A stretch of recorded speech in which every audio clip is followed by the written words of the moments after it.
Hello Titans, and welcome to this episode of Titan Sports. I'm Michael Patterson, and alongside me is Jacqueline Davis. You already know what we are here to do, and we are ready to deliver. Right, Jacqueline? You already know it, Michael. As you can tell, we're finally out of the studio and in the appropriate setting nonetheless, because we're getting started with basketball today. So, Michael, let's get the ball rolling. Men's basketball is still riding high from the team's dominant 106-53 win against West Coast Baptist this past Saturday.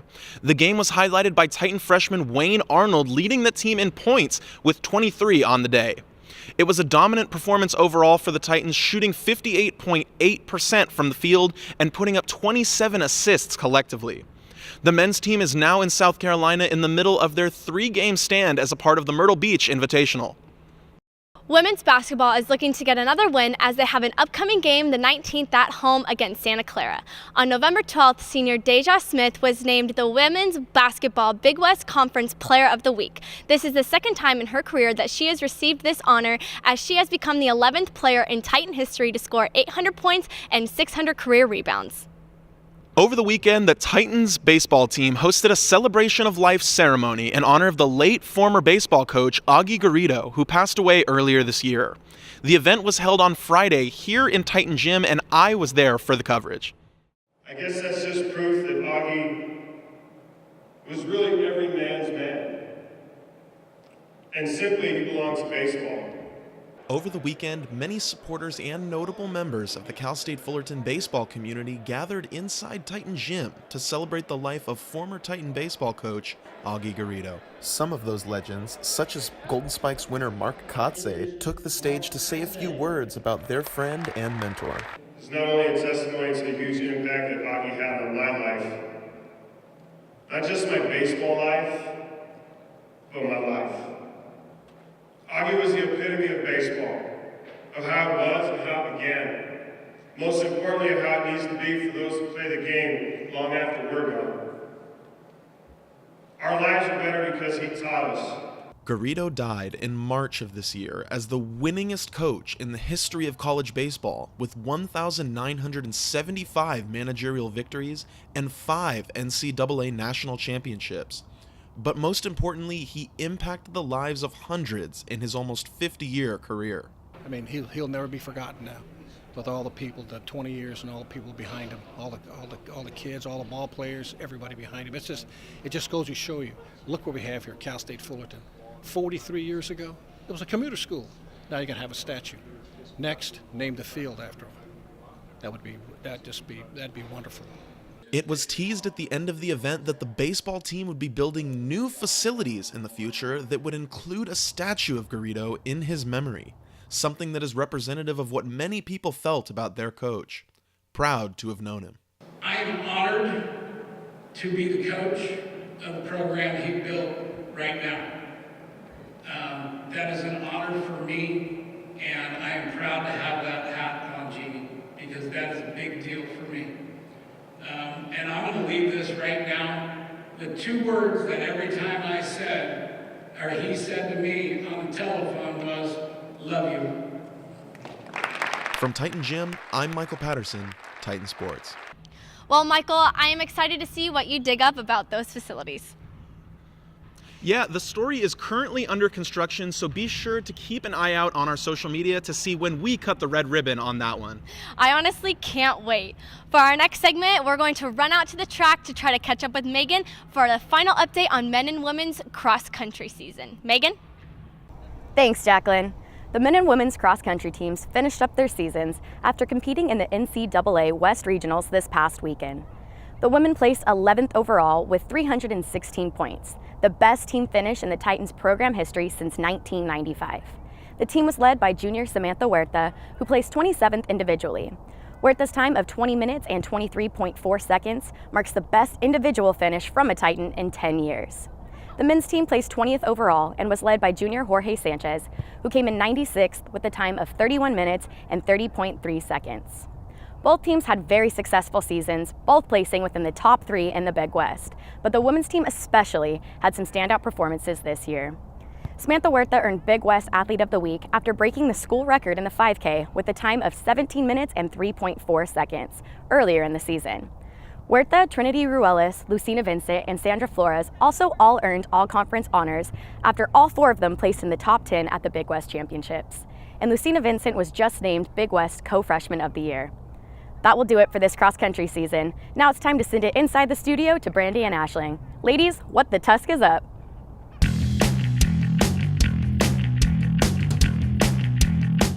Well, thanks, Megan. That's usually my intro line, but whatever. I guess someone else could say it. She honestly might have said it better than you, but I'm not gonna say it. I know, that's why I'm kind of salty. But you know what I'm happy about? We get to sit down in a studio. Boom. Oh yeah, I know. This is so nice. Now I don't have to wear really tall heels to try to keep up with you. Yeah, I mean, I honestly chose not to wear high heels because I didn't want to make you feel bad about being like 4'9", so you're welcome. Brandy, I'm 5 feet tall, so.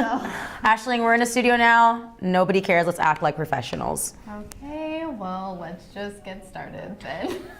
Well, speaking of people coming up short on expectations, I'm sorry, this really isn't funny, but Des Bryant announced 2 weeks ago that he finally signed a 1-year contract with the Saints, and everyone was happy for him. I mean, literally everyone. He received a lot of support on social media, but on one of his first practices with New Orleans, he tears his Achilles and is now going to be out for the rest of the season. Honestly, I can't believe you just tried to make a joke about a man's season ending due to injury. Okay, first of all, Des is my boy, and you know what, at the very least, he received a tremendous amount of support from people. After not being able to play this past Sunday, his teammates and players around the NFL threw up the X, which, in case you've been living under a rock the past 5 years, throwing the X is Des' signature move. We love support from colleagues. It's almost as if they're saying, hey, we love you and we stand your legacy. Get well soon, maybe? Yeah, I think everyone's a little late though. When I was in high school, I threw up the X when I was on the high school varsity team and for when I got a solo block, and all I got was a yellow card for showboating. Brandy, please stop talking about living in high school past. We get it. You run varsity. Well, we were a championship team and I was first team all league, but whatever. Anyways, Des underwent surgery this past Tuesday morning and released this Instagram story on what looks like immediately after he came to from surgery. I just finished surgery. I'm out. Thank God, great. Thank everybody for the support. Tell them. Hey. Everything good. Everything went well. Success. Nothing to worry about. Oh, yeah. Yeah. You feeling all right? Okay. Well, there you have it. Looks like the doctor said everything is going to be okay. God, I love technology. Social media is amazing. Oh yeah, it really is cool how players are able to be more open and interact with their fans more on the social media basis, and it kind of cuts out the middleman, which is basically PR. Sorry, PR people. Yeah, honestly, I love it. I think it's really cool that they can connect with their fans, like not just like fans tweeting at them. Like they have the opportunity to respond even if they do have people running their social media for them, you know? Right. I think it's pretty cool. Yeah, but I wonder because he looked very groggy in the video, so I wonder if like he like didn't want to after he did it, but now he's just like, oh shoot, it's already there. Or he's like, I owe it to my fans, you know? Yeah. That kind of thing. Yeah, that's pretty cool. Well, B, I'm not quite sure if anyone loves watching drama unfold much like I do. I mean, Spill that tea. Jersey Shore, Real Housewives, KD and Draymond. It really does not get better than this because we know KD and Draymond are not scripted. We had another incident between the duo on Monday night when they got into it after Golden State lost to the Clippers. Neither of them talked to the press when the game was over. However, it was confirmed Draymond was suspended and fined. The drama between the two goes as back as far as July of 2016. I can't imagine having that much beef and still working together. Are they good? Will they be able to cook the beef and make something great out of it? Like maybe another championship or a hamburger? Get it? Because of the beef? Oh, God. Okay. Anyways, I hope they'll be good. After the game on Tuesday, Durant spoke during a press conference and said that the pair have not sat down yet to talk, but acknowledged that it is a long season ahead and that they probably will hash it out. But do we really think that they will? I don't know, because not even halfway through this season yet, so I think there's a lot of tension, and it's going to be very interesting. And I think because there's both such dominant players on the Warriors, it's going to definitely take a toll on their team. We might see them fall a little bit. Will it be the end of the Warriors? Let's hope so, because we're Laker fans here. Well, it's funny because they both are very dominant players, but they also both have very hard-headed personalities. So they're both trying to be these dominant players, so it feels like they're not really playing cohesively, that they're playing against each other because they're trying to prove something, you know? Yeah. There's no I in team. No, there's not. And with their crazy history drama, I can't be 100% sure since Kevin Durant is about to be a free agent anyway. But do you think it was right, Brandy, for this situation to blow up like it did? I know that the game was on the line. Personally, I think it was taken too far. Calling your teammate the B word is pretty unacceptable. High #1 rule of being a teammate. Yeah. Stand together no matter what. I mean, win together, lose together, no matter what the mistake was. Right. I think what also kind of takes into toll in this, I feel like this has kind of been happening all the time, but I think with the media and how reporters can just whip out their phone and take a video of it really quick, I feel like as fans we're seeing this more. So I think that also has a lot to do with it, but I think also with that, like they're kind of reliving it and seeing the video over and over again, seeing it on the internet, seeing how they look, which is bad. They don't look very great in that situation. Neither do. So I think that just kind of like fuels them up more because they're reliving the experience. Where I think before, where there was no cameras or anything, it's just, it happened, whatever, let's play again next time, or they just fake it till they make it, baby. So do you think that the press is what pushes the situation out of proportion? Because like when you said like there's no cameras, like it would happen, they would hash out, it'd be done. Like, do you think the press is what pushes it, constantly asking about it and like being able to replay those videos? Yeah, I mean, I think so. And also, I think it's not only the press, because the press, it's our job to let you know what's going on, the truth. So what he videotaped, raw footage, that's the truth. And I think people on social media are the ones that kind of hype it up more. I think it's more of like a social media issue. I want to delete my Instagram every day, but I can't stop watching those funny videos. Go, Kim, go.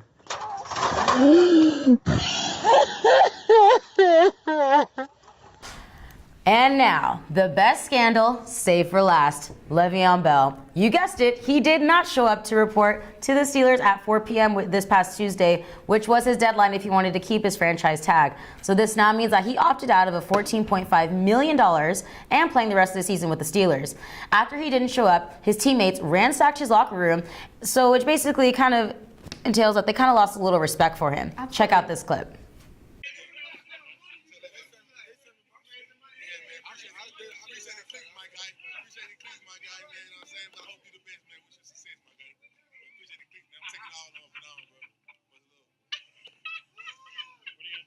Big Ben told the media that he even texted Bell before 4 p.m. on Tuesday asking him if he was going to come out and see how he was doing, and he got left on red. How disrespectful.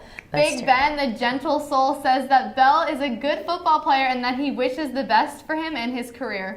Honestly, Big Ben, what a sweetheart. But like, I feel like I understand that Le'Veon Bell, whatever he feels like he was entitled to more money, which is what the whole situation was about. They can never get a contract, but I mean, he didn't even show up to training camp. Like, they were still trying to keep him. Like, I think at this point, the Steelers were almost starting to look a little desperate, trying to get him, and they finally gave up, which, I mean, rightfully so. And the fact that he's not even talking to his teammates, like, I just kind of don't like the fact that a lot of players, and for the professional league, they kind of just like, well, I'm not getting paid enough, so I'm not going to play, when originally they started playing this game because they loved it. Exactly. Which I know now you're in the professional level, like now it's all about money. That is your life, like you need to make money. But I mean, at what point? Like he didn't text Roethlisberger back. That's pretty bad. He didn't let his teammates know. So now all the teammates are just like, I don't even know what to think of him. Like he's not here. He's not talking to anyone. Yeah. So I think that kind of like I think Bell crossed that line of respect. And yes, he will probably go to another team because he's very, very talented, but it's just kind of like that stigma on him. And I think a lot of professional players nowadays are doing that. I just feel like if at the very least at this point, you would owe it to your teammates and your franchise to say, hey, look, I'm sorry, this still is not meeting my standards. I'm going to move forward, versus being shady and being like, I'm not going to show up and leave everybody wondering if I'm coming. Right. Like at that point, just have the respect and be like, sorry. Yeah. But I also think that it's really sweet of Ben to go out of his way and be like, hey, what's the deal? Yeah. You know, it's just, I think it's all around just disrespectful. But like you said, when people start playing these sports and go from starting to play high school, college, like you go through this process of playing the sport because you love it. And like, realistically, the average person is not making $14 million. Like, take what you're given and do what you love. Right. I agree. And now, the very best for last. I just want to say a quick shout out to LeBron James for moving into 5th in the NBA's all-time scoring list, passing Wilt Chamberlain. He has scored a total of 31,425 career points, and yesterday's game against the Timberwolves, he scored 40 points, which is the most a Laker has scored in one game since Kobe Bryant, who scored 60 in his career finale game.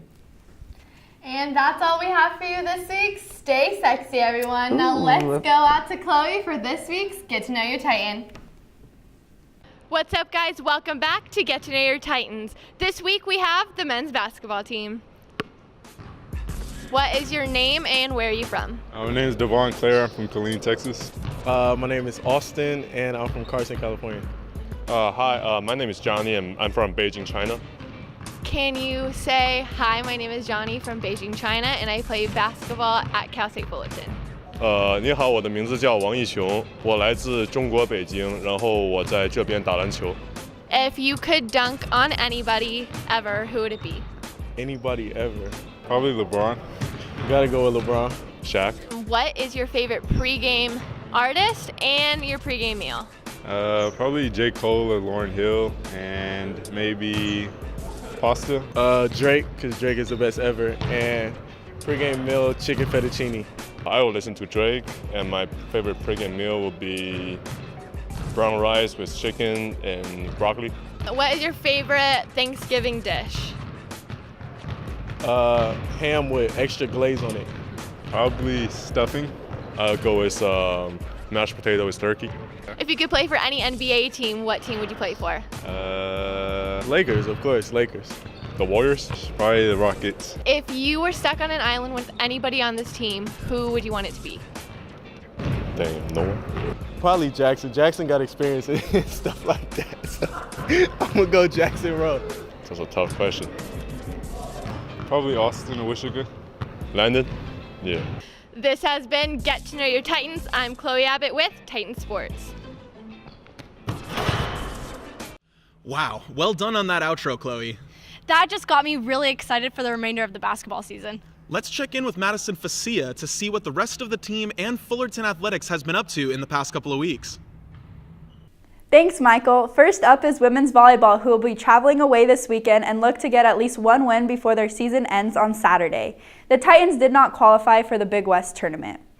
Men's basketball visited Arizona State last Tuesday, and although they lost 102-94, they gave the Sun Devils a run for their money. The Titans took ASU into double overtime, while Kyle Almond Jr. and Khalil Ahmad scored a combined total of 66 points. Women's basketball went just down the freeway to Cal Baptist and came back victorious with a 79-65 win. Deja Smith had a great game, scoring 26 points and snagging 16 rebounds. Now that I've got you all caught up, let's send it over to Jasha and see what the future holds for the Titans. Well, at least the schedule for the next couple of weeks. Jasha? Thanks, Madison. Hopefully the only traveling the Titans men's basketball team will be doing is off the court. After their 3 games at the Myrtle Beach Invitational, the team will be on the road against Hofstra University on the 21st and Sacramento State on the 24th. Passing it over to the women's basketball team, the Titans will be on the road to face Portland on Saturday, November 24th at 7 p.m. Then they'll be making their way back home to Titan Gym to face Dartmouth on Wednesday, November 28th at 7 p.m. So ladies, don't be afraid to shoot your shot. Diving into women's volleyball, it's time to get your head in the game. The Titans will finish off the last 2 games of the season on the road at UC Santa Barbara at 7 p.m. on the 16th and then Cal Poly on November 17th at 7 p.m. So Titans, I know Thanksgiving is almost here, but don't be a ham. Be sure to clear your stomachs and your schedule to support our fellow Titans. Michael and Jacqueline, back to you. Thanks, Jasha. And that looks like it's all we have for this week. Don't forget to catch our past episodes and game highlight packages on our Titan Sports YouTube page. Be sure to like, comment, and subscribe. And you better be following us on Twitter and Instagram at CSUF Titan Sports, and be sure to like us on Facebook to stay connected with us. On behalf of Titan Sports, I'm Jacqueline Davis. And I'm Michael Patterson. Remember to keep those tusks up, Titans. Well, Michael, be sure to keep those tusks up because I'm going to take you on for one quick session one-on-one right now. Come on. Oh, you're on. Oh, yeah. Do you realize how tall I am? Yeah, I do realize how tall you are, but